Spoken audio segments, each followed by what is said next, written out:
Like many others, one of the most exciting things about Mario Kart World isn't just the open world thing, it's the free roam thing. Because not only is it just a basic free roam mode, there's a bunch of challenges littered throughout the entire thing. And I love that so much. I love when multiplayer games have shoehorned in single player modes. I'm such a big fan of that. And when it comes to Mario Kart, there really hasn't been substantial single player modes for a long time. Getting the trophies and the cups, that's all fine and dandy. You really just want to go online and then this is just a practice. I get it, but I want some single player modes, damn it. So yes, the topic of the video, you already know where this is going. I wanted to go back to Mario Kart DS's mission mode. Everyone waxes nostalgic for this mode, right? This is like the only time they did something truly cool for single player content in a Mario Kart game. And it makes sense, because later on, online would be like the main focus of Mario Kart games, so why even bother making these single player modes, right? Well, that's garbage. I want mission modes, and I wanted to go back to DS to see if the mission mode is even all that good. Maybe we're all lying to ourselves. Maybe we just said, hey, the nostalgia is really strong. Maybe this mode is actually not all that good in reality. So I sat down, dedicated a few hours to it, and I went through all of Mario Kart DS's mission mode, and I want to talk about my experiences. And also, maybe this is a spoiler for future content, I don't know. I was incentivized to do this because I wanted to go for the achievement set on retroachievements.com. If that's something you're interested in, there you go. I am now working towards this. This could be fun in the future, you let me know. But yeah, mission mode in Mario Kart DS. If you're nostalgic about it like I am, sit back, relax, let's talk about it.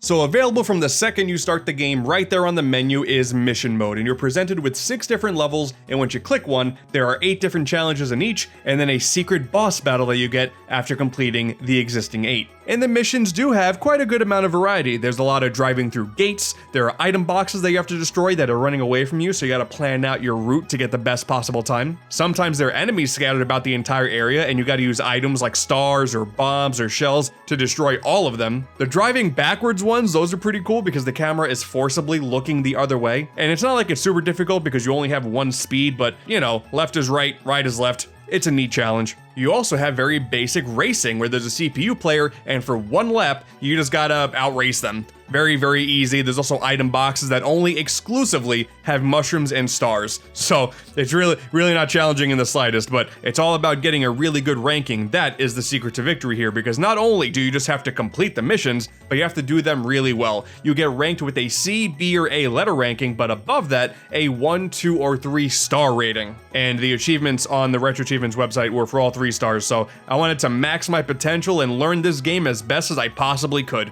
One interesting thing though is it's not like the difficulty really scales up the further along you go. It's just each level has a different set of missions, and maybe some are harder than others, maybe some are easier than others. There's no rhyme or reason, it's just, hey, this section has 8 missions, good luck, have fun. As for which style of mission I liked the most, I think it has to go down to the numbered gates, so you have to go through all the numbered gates in order in a very short amount of time. Again, that's something that's very easy to do when you don't have to worry about the time limit, you just want to beat the missions, but going for 3 stars, this is where it gets really challenging. There's one in particular at the very end, where you only have like 10 seconds to do it, and you gotta drift the entire way, and that was a nightmare to get correct. It all basically comes down to the time limit. It really feels like a lot of the time there's only like a 5-second gap that could be the changer from 3 stars to C ranking. One slight mistake can screw up your entire mission, which can really get annoying when it comes to something like the enemy gauntlets, where you have to knock out, let's say, a bunch of moles on Airship Fortress with the star, so you gotta time the star power-ups and try to make sure you're timing it correctly with how they pop out of the ground. It could be a nightmare. It's not something that takes so long to do that you can't master it, but if you're someone like me who plays a lot of Mario Kart 8,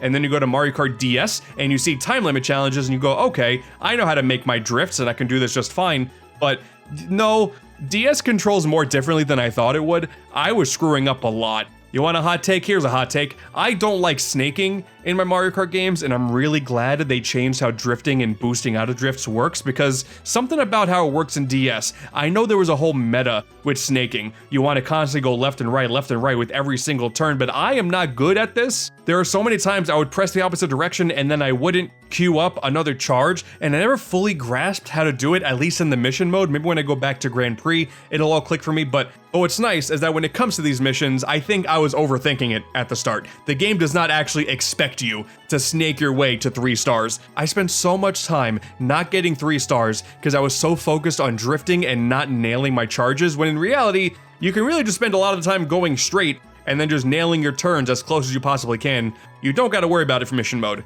So that was nice. So once it started to click that I was really overthinking how to speedrun these challenges and you can take them on more of a casual level, it just turned into a pretty fun way to go through existing courses as well as some existing battle maps. Having something to do in a battle map, even if it's only a 15-second item box challenge, was really nice and refreshing. No one particular mission sticks out as one that is so much more difficult than the rest, outside of, at the very end, that drifting one. Other than that, it was pretty smooth sailing. Just a couple of times you gotta really learn how to not hit walls because some of the characters like DK are heavier than you want them to be. Not a big deal at the end of the day, but I'm wasting enough of your time here. The thing that we're all nostalgic about is not even necessarily the missions, it's the boss battles. Once you complete all 8 missions in a level, a boss battle opens up, and this is so damn cool. For one, I love the production values here because there's a nice little animation of the characters moving when the 3, 2, 1 countdown goes, and it's so smooth and nice, and I don't know, just seeing Big Babam, not King Babam, that's weird, do a little bit of a dance before you battle him.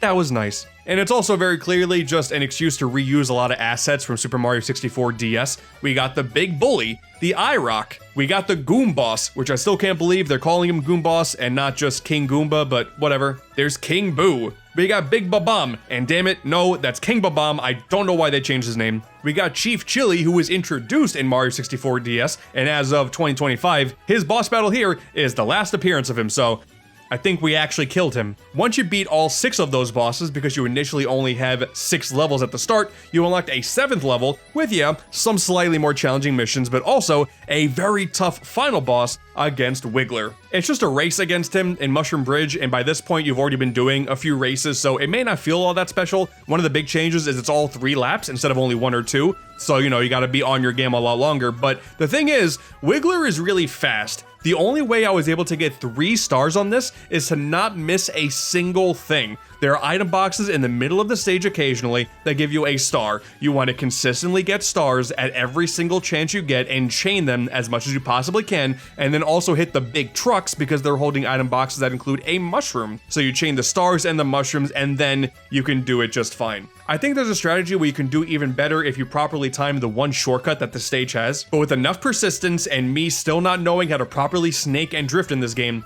I did it, and the credits rolled, and that was it. We ended on 7 levels. What a strange, like, there was so much more they could have done with this, but we ended at 7 levels.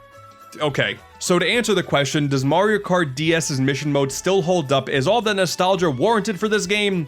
I believe it does. After not playing this game for a few years, going back into this game and getting the kart rust off, so to speak, from beginning to end and getting all 3 stars, it probably took me close to 3, maybe 4 hours to get everything done. Some levels have to replay more than others, and if you really know how to play this game, you can get it done in maybe less than an hour, but it is such a really cool mode, just something extra to do in a game that is otherwise purely multiplayer. That's why I always loved something like the story modes in Diddy Kong Racing and Crash Team Racing. I want more single player things to do in my kart racers, and that's why I'm so glad that Mario Kart World has the free roam mode. But fun little fact, this isn't necessarily the last time we saw missions in Mario Kart. If you fast forward to Mario Kart Wii, an often forgotten feature of that game were the online tournaments. You were able to access 2 different tournaments each month starting in May of 2008. And up until August of 2010, when they started to repeat tournaments, there were a total of 47 unique entries. And there were some really interesting changes to the core Mario Kart formula in these modes. Like the first tournament right out of the gate was a race on Mario Circuit with chain chomps running loose on the track, as well as there being extra Goombas just sort of roaming around. You once again had numbered gates in things like the battle courses, that was super cool, but the coolest of all, there were boss battles in here too! You had the spiky top man from Mario Galaxy, a giant Pokey in the desert, and that was it.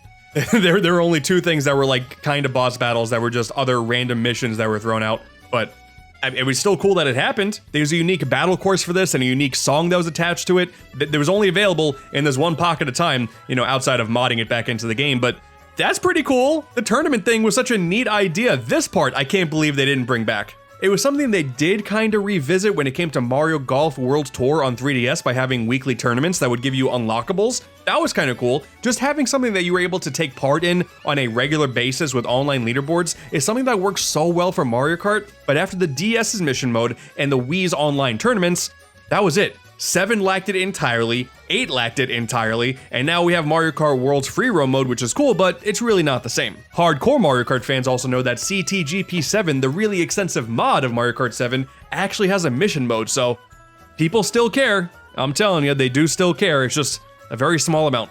So what are your thoughts on the mission mode of Mario Kart DS? Do you think the nostalgia is warranted? Do you care? Do you not care? Are you more in favor of something like the free roam mode, which is just this big old world to explore with the occasional challenges strewn about? You tell me what you think down in the comments below. Mario Kart DS is a fantastic game. I'm having a great time going through it once again. And hey, you know, it's also the only Mario Kart game that had Rob as a playable character, so a lot of points gotta go to this game for that alone. Like, I can't believe they didn't bring him back either. Like, the mission mode, I get it, but you're not gonna have Rob in Mario Kart 8 Deluxe? Are you gonna have Pink Gold Peach?